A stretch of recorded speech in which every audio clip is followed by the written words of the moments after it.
Hello, everybody. It's Mimi J with Grind Pretty, and I am super excited to have Omi Bell of Black Girl Ventures here with me. Hey, Omi, how are you? Hello. Thank you so much for having me.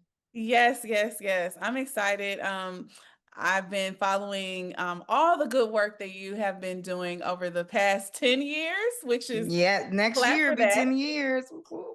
That's awesome. So, I'm sure many of my audience members are familiar with you, but for those who aren't, can you kind of give us your background and your why for starting Black Girl Venture?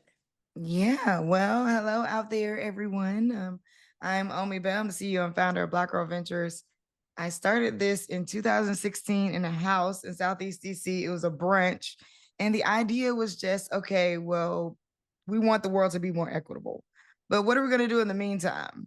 In the meantime, we still got to make money. We still got to grow businesses. And the news had come out at that time saying that Black women were starting business at 6 times the national average, yet getting less than 1% of venture capital. And I thought to myself, well, hey, I'll take a shot at doing something about that. And when I think about these things in hindsight, it's completely crazy. It's crazy that you would, start Grind Pretty, right? And then Mhm. grow this way. Crazy. If you had asked me 10 years ago, hey girl, you think you're gonna start a women's organization and then work with Nike, work with Visa, work with TikTok? I'm like, what? You're tripping. I have no idea what you're talking about. Because my life at that time, and I like to tell this story because my life at that time was really in turmoil. I Mm, was at my rock bottom. I mm, had lost 2 jobs mm, randomly. I had had my third child. My fiance at the time, we were not going to get married. I called off the wedding and I called off the engagement, and we just found out that we wanted to go different places in life. And I was really at a place where I'm like, oh my God, my life is not about to look like I think it's about to look. I mm, was, gunning for being married and working a job. Like that was really, now would I mm. have been satisfied with that? Honestly, I would not have. I've always been an entrepreneur. I've been hustling since hustling been hustling. Okay. I've sold vacuum cleaners. I was a nanny for a little bit. I called myself a private eye at one point. So I'm saying it to say I've taken many pivots and turns throughout my career. My degree is in computer science. I went to North Carolina A&T Aggie Prep, but I think that computer science and like the art in me, because I'm also a performance poet, those things together are really what make me the best business owner and be able to like solve problems. So Mhm, immediately I went to work, like, okay, what can I do? What can I do with my hands? Because I mhm, would never be in a position where somebody can lay me off. So my mm. company before BGV actually was a print shop, and I was doing hats, cups, mugs, water bottles for Google and for Amazon. Had leveled up. I got worked myself off of poverty because I was on Section 8 for years Mhm. until my business grew. And at that point, I got 3 kids and I have a new business. If it wasn't for entrepreneurship, I wouldn't have been able to put my kids through college. Mm. Like it is You put kids through huge. college. Let's pause on that. Yes, I have a 26-year-old, 22 Oh, year you old, and a look 10 year good, old. girl. Thank you, girl. And I'll grind pretty because I'm pretty and I'm grinding. See what Come I'm on, saying? crying pretty. Um, but yeah, Black Girl Ventures, over the course of the work we do, we have been able to impact over 20,000 people across 64 countries. I travel to multiple countries and train women on just being more confident on how to pitch their business. We started out as a pitch competition in a brunch.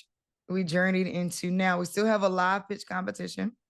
At first, that first event, we voted with marbles and coffee mugs. So 4 people got up and pitched. And then if you like them, you put a marble in their coffee mug, and I gave them the money I raised at the door back Wow. out to the winner. So that was the initial thing. We raised money at the door, people pitch, we vote in the room, and then I give the money I raised at the door to the people. I Well, love it. now we do the same thing, live event. We don't charge at the door anymore. Even though I'm thinking we should, But you but could. I mean, you we could. could. We should actually, you know what? I think you I'm gonna think about it. should. I'm gonna think about that because if we do it in the sense of like money from the door, if I do it that same way, you got me thinking. Okay, Hey, more on run it that, back. more on that, Run it more back, on sis. that. And maybe for the 10 year, we should definitely bring that Run it back. back for the 10 year. Come on. I Yeah, yeah, yeah, yeah. You saying something. Okay, so then we now we have an HBCU program where we work with HBCU students. And that's an 8-week accelerator style program. They do get a grant for being in it, so it's $5,000. We also have a fellowship program for emerging leaders because I realized I need to make more of me. But what I Mhm. mean by that, generally speaking, is that business owners have to see themselves as leaders and not just running the rigmarole of business. It's like you and your local community have influence and you should activate it to get what you need and where you're trying to go with your business. Absolutely. And the number one piece of that particular curriculum is how to navigate your local ecosystem. That also comes with a $5,000 stipend. Then we have fun programming. Like we have a program called Night of 1,000 Pitches, which is where we have 5 or more dinners across multiple cities in one night. And everybody like does pitches to introduce themselves. We have pull up and pitch, which is one that people love because anybody in the city can pull up and pitch literally. Mhm. So you come up, you pitch for 60 seconds. There's 3 judges. You get a thumbs up or a thumbs down. If you get 1 thumb up, you get $200. If you get 2 thumbs up, you get $250. If you get 3 thumbs up, you get $500, and you get to go to the next round to pitch for up to $10,000. That is phenomenal. I love it. And I love the creativity that you put into it. So I could tell that you are a true creative in how And you're approaching it and making it fun. That is super cool. So let's talk about because you've helped countless founders. What's one unexpected lesson you've learned about how specifically women of color approach pitching and fundraising? ooh, is that such a good question? One of the things that I really want to empower and encourage everybody around is how you think about the truth. Okay, stay with me. So what happens is people will apply for the pitch competition. Now it just says, are you revenue generating? And I think it asks how much. People get so intimidated by the revenue conversation if they're not generating a lot of revenue. So people will say 0 just because they don't have a lot. Mm, Or people will say, I remember just coaching founders in the early days where I used to coach everybody that came through. And I remember someone being like, oh, well, I didn't say, I had members because I just have a Facebook group. And I said, well, what are people in a Facebook group about? Members. But mhm. I sometimes the idea of I want to be so truthful, I want to be so quote real, kind of impedes on our ability to understand the creative parts of truth. Mhm, Right. So I would say that like I've learned that and what I mean by creative is it's still true. It's just a matter of perception. mhm, Shifting your perception to be able to see the same thing you've been looking at for years, slightly different, is of mm, the utmost importance if you're growing a business, depending on where you want to go with it. But you got to be able to sort of knock out some of those narratives that we mm. have. Our relationship to money is impacting us in many different ways, and we don't talk about it enough. Absolutely. We get in our own way a lot of times. And just need to just get out there and do it and pump Absolutely. yourself up. I think it's hard for some people to pump themselves up. And pump their businesses up. And I'm one of those people that I've had to work on that. Like I'm great at pumping my friends up, my colleagues up, but talking about yourself and pumping your own business up, it does take it is a skill. It is something that many people have to work on. So Grand Pretty's audience, often juggles creative work and entrepreneurship. How can beauty and lifestyle brands tap into VC or grant funding that's typically because I feel like the tech space, or traditionally other businesses that are outside of the glamorous type of businesses get a lot of the money. So what how can beauty and lifestyle brands tap into VC? Because that's a lot of our audience.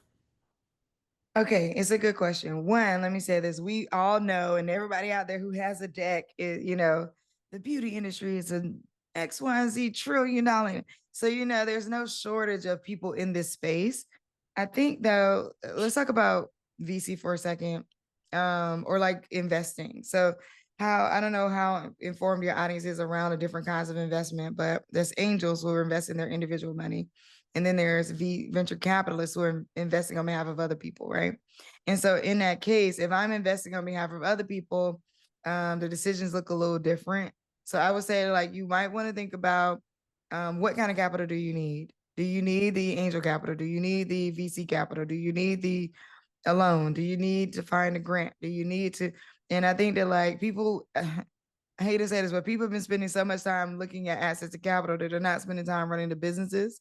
And there Mhm. needs to be a better balance of that. So when it comes to VC funding, it is available. There's plenty of VC backed beauty companies out there. There's any company you can name in that category. There's somebody VC backed likely in that category. The way I would think about it is process. So is Mhm. your process ready to scale? A lot of time people think about like, is my product good enough? So sometimes like somebody will say to you, oh, that's not venture backable, right? And then you're like, then the next thing you know, the same company like yours is getting venture back. And you're like, well, what happened to that? I thought you said it wasn't venture back. It's because what the person has likely figured out is a process that's a Mhm. scalable process for making money. Venture That's good. capital is all about wanting to make money. I mean, it's all of it's about making money, Mhm. right? So it's not a grant, but it is literally, I'm giving money so I can make money with you. And if you don't have your processes down to where you can scale and make that money, venture capital may or may not be looking at you. That is good. That is good. That's a good nugget. The processes for sure. Because I think we get tied into the vanity metrics and the followers and this product packaging looks good and but is it consistently making money and how are you going to scale it? So that is really, really good. So let's tap into the hard topic that we're all facing right now. The influx, the flux of DEI and inclusion. How are you seeing DEI evolve in real time, and what does meaningful DEI look like? I'll kick this off with, having Grind Pretty, of course, is also get my audience is mostly Black women, right? And having Grind Pretty Fest this past festival that we had was so hard. Like getting sponsorship, getting people to buy into, giving us dollars was really, really hard because of the fallout of DEI. So tell me what you're thinking right now, what you're seeing in real time for DEI. Yeah, I mean, how real do we want to get? All right, so Oh, we can get as real as you want to I get. think here's my thought. There's a couple things. One, we have somehow taken up the mantle, like as a Black community, we have somehow taken up the mantle of DEI when it's like, I don't know that we need to take it up as hard as we have. And what I mean by that is there's a couple realities around it. One, the biggest beneficiaries of DEI programming were white women, right? And I love I love everybody. I'm not saying that it's bad. I'm just saying that like I don't know how somewhere in the narrative it became, oh, but we can't support Black people. Like that's weird for me, right?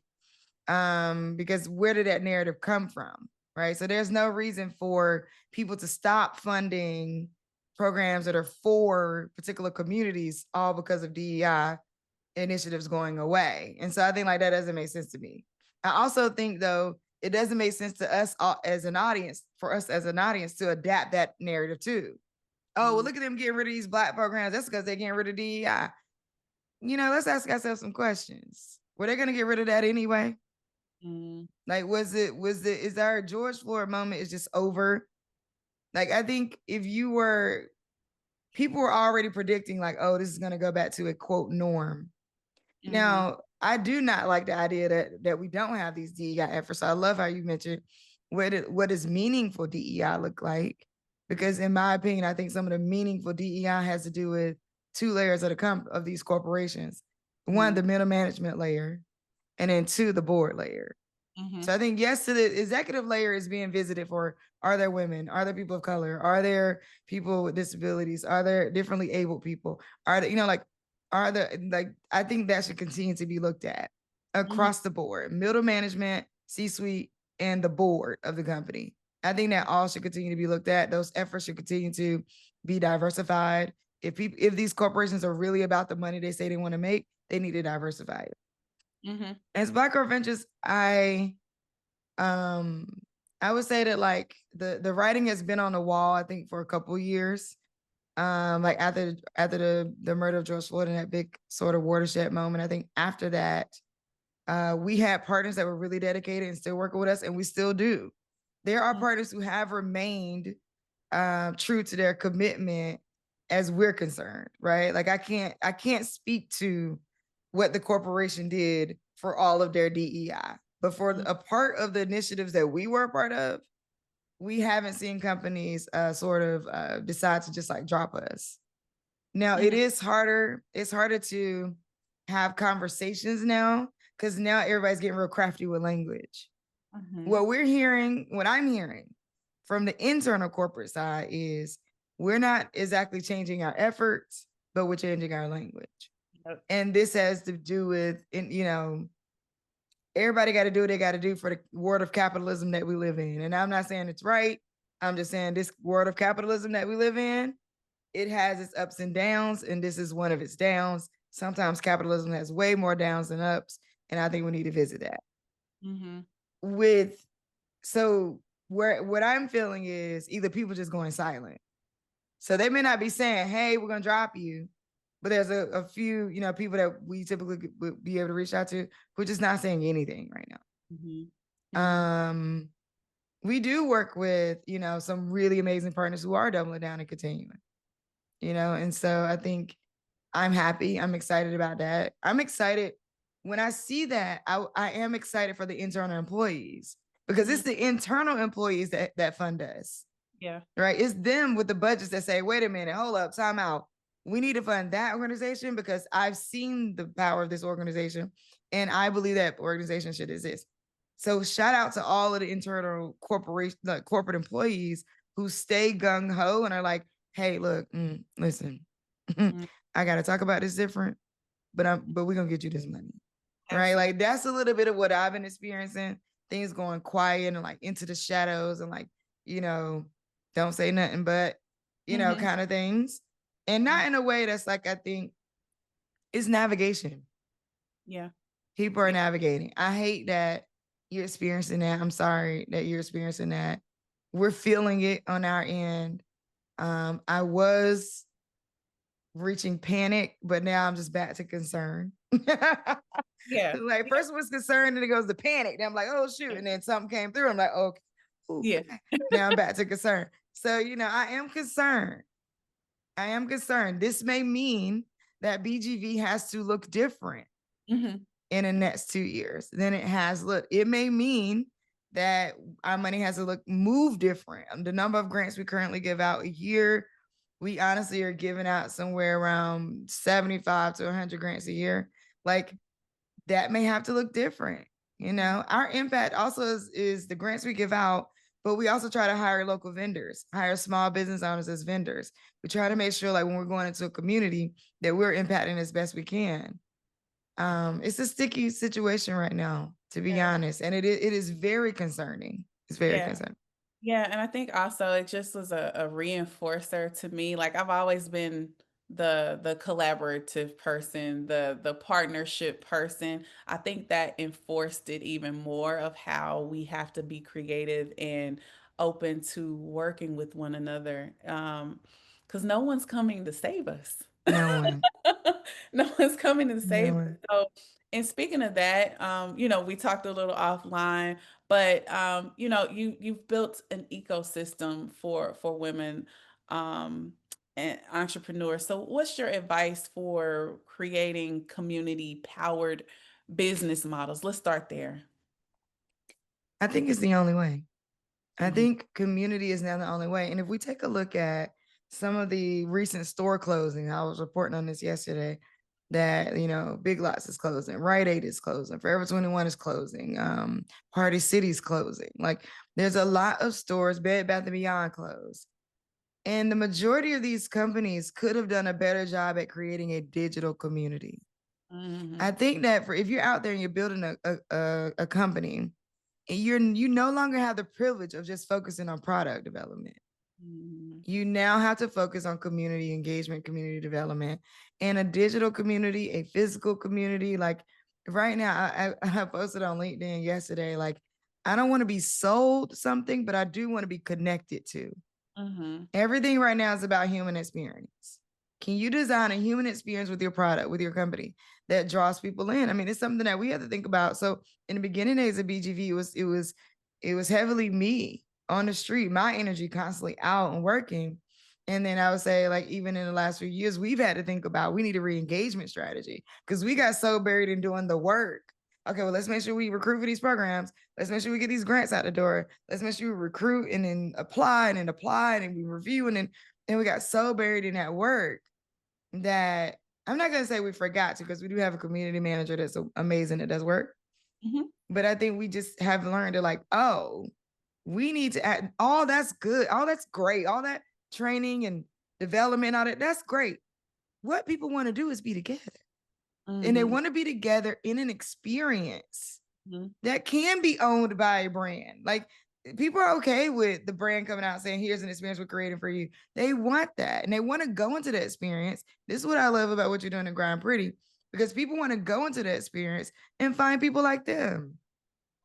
Mm-hmm. And that's the real magic. How many conferences have you gone to or things you've gone to where like they have so much programming and you're sitting in there like, this is great, but I can't wait to get to this networking event. Or you don't even go to the one talk because you're like, girl, we sitting here talking so good. Let's just sit here and talk. It's like that people want to be together. We're in a loneliness epidemic. Mm-hmm. Mm-hmm. But they don't want to just be with anybody. The number one thing we hear at BGV is, yeah. We love the training, but the community though. Yes. I haven't been a part of any community like this. Everybody's so supportive. Everybody is generous. The Mm-hmm. people that are part of the BGV community, they're generous with, oh, hey, here you go. Go talk to these people, tell these people this. Awesome. If Awesome. if I were to say anything was my biggest, success and what I would want to be my legacy Mm-hmm. is to go from creating a one-to-many experience to a many-to-many experience where the women that we bring together in our container is what I consider it, go out and start business together, go out and partner with each other, help each other find funding. That's what a real power is. I That's love what a that. real impact and change is. I love that. Meaning to meaning. That's powerful. That's super powerful. And you're doing it. So kudos to you. Like you're really making an impact. And I love that. Thank Um, you. so let's talk what's next for Omi Bell. You do Oh, pour into others, but what's next for you? that's a good question. So what I'm working on right now outside of Black Girl Ventures, so that's my whole Black Girl Ventures life that y'all heard about in scale. I learned so much of that process. But what I'm working on outside of Black Girl Ventures is I just recently became a breathwork facilitator and a wellness practitioner. So yoga nidra. I want to get my full yoga certification. I'm certified in yoga nidra, which is a sleep yoga, but I want to get my full yoga certification. Also, I'm hosting. So I took a sabbatical last year because I was tired. And now I started a Sparks of Sabbatical, which there's 3 experiences. So Sparks of Sabbatical is a one-on-one. You get Reiki, a personal sound bath, personal massage. I bring in a massage therapist, and it's your day. It's sort of like your personal sabbatical day. You spend 4 to 6 hours with me, and we work through everything. We do yoga nidra, we do breath work, we do Reiki, and you get your own personal sound bath and massage. Then Nice. I have the sabbatical lounge, which is a group version of that, where we bring people in, we give them the last one we did, we gave them a tea experience. We brought in a tea sommelier who was a tea expert, and she gave them a tea experience. We did a foot washing, which is like ancient, like welcome you into a space. And then we did breath work, yoga nidra, and a sound bath. And those I want to travel from city to city. And then the newest thing that I'm right now launching is boardrooms and breathwork, which Mhm. is for professionals out there or for corporations and teams. But I'm creating a YouTube where I'm using my voice to do meditations, guiding you through meditations. And I want to do my meditations different. I'm Mhm. doing I'm doing scenario-based meditations. Because like you gonna like, oh, sit and be quiet and quiet your mind. And like, that's wonderful. But I want like, oh my God, I said that thing today and I can't get over what I said. I shouldn't have said that. I want a meditation to get over that. I want, oh my God, I'm going into a big funding meeting. I And love like, that. I need it for that. I just recorded a shower meditation because my there's no shower. Like I want to get in the shower. I want to like Huh. imagine that I'm washing the stuff away, like so Yes. I just recorded that. It's actually it'll be posted by Saturday morning for sure. I don't know when you're posting this, but it'll be posted by the time this posts. so so by the time people hear this, these meditations will be up and the YouTube is boardrooms and breathwork. I love that. I love Black women. Let me just say that. I love everyone, but oh my God, I love that. I sign me up too. Sign me up for the tour. Sign me up for all of it Okay. because I need I it. got you. I'm gonna send it to you. And maybe there's a partnership there with Grand Pretty. We find a someone to sponsor, and maybe that's a Grand Pretty Light or like Grand Pretty Okay. Sabbatical Lounge, Grand Pretty Wellness Immersion Experience. Like, hey, I'm here for it, girl. We can brainstorm on it all. You don't know me yet, but you about to. I welcome it. I welcome it. So let's Well, do it. Omi, it has been a pleasure talking with you, and I look forward to building a relationship with you. Tell everyone where they can find you, where they can find Black Girl Ventures, where they can find all things that you're doing right now. Yeah, sure. So you can find me on Instagram at Omi Bell, OMI Bell, like ring ring, B as in boy, ELL. You can also find Black Girl Ventures everywhere is Black Girl Ventures. So Instagram, Black Girl Ventures, TikTok, Black Girl Ventures, X, don't be on X, LinkedIn, Black Girl Ventures, and then blackgirlventures.org. And then I'm omibell.com. But my DMs are open. So if you DM me on Instagram, I actually do read those. Awesome. Thank you so much. Signing off, Mimi J, Grind Pretty. See you next time.